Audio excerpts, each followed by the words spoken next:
रूस यूक्रेन की जंग का असर सिर्फ दोनों देशों पर ही नहीं बल्कि अब दुनिया पर भी पड़ रहा है। एक तरफ 9 मार्च को अमेरिका ने रूस से क्रूड ऑयल और गैस के इंपोर्ट पर बैन लगाया और दूसरी तरफ ओपेक की वैल्यू बढ़ गई।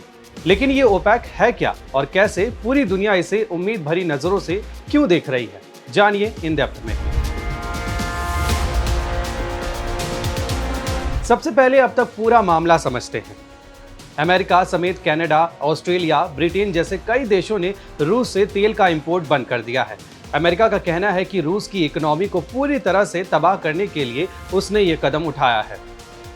दरअसल बात यह है कि अमेरिका और सऊदी अरब के बाद रूस ही तीसरा सबसे ज्यादा कच्चे तेल का प्रोडक्शन करने वाला देश है। रूस हर दिन 10.7 मिलियन बैरल क्रूड ऑयल का प्रोडक्शन करता है। अब जब रूस पर बैन लगा तो नजर गई ओपेक पर, क्योंकि ओपेक तेल उत्पादन करने वाले देशों का ताकतवर संगठन है। ओपेक का full form organization of petroleum exporting countries कहाँ है और क्या करता है? हेडक्वार्टर वियना में है। क्रूड ऑयल उत्पादक देशों का एक संगठन है। इसे कब और किसने बनाया?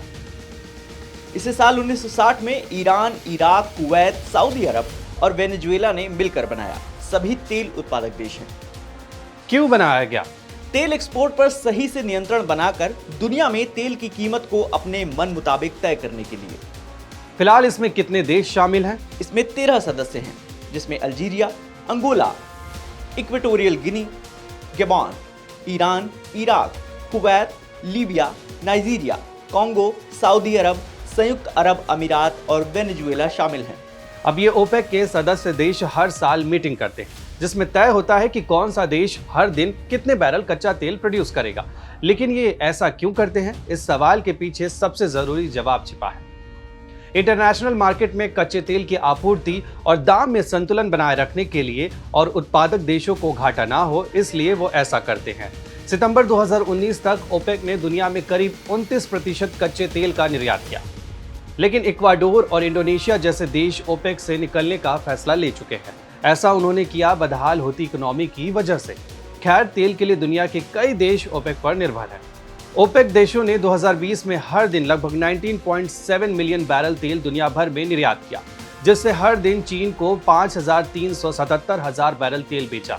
ये सबसे ज्यादा था। भारत को 2,834,000 बैरल तेल बेचा।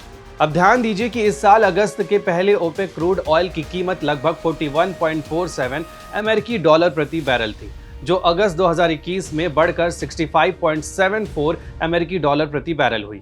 लेकिन इतिहास के पन्ने में एक घटना ऐसी भी है जब ओपेक देशों के संगठन ने अमेरिका की इकोनॉमी को तबाह कर दिया था।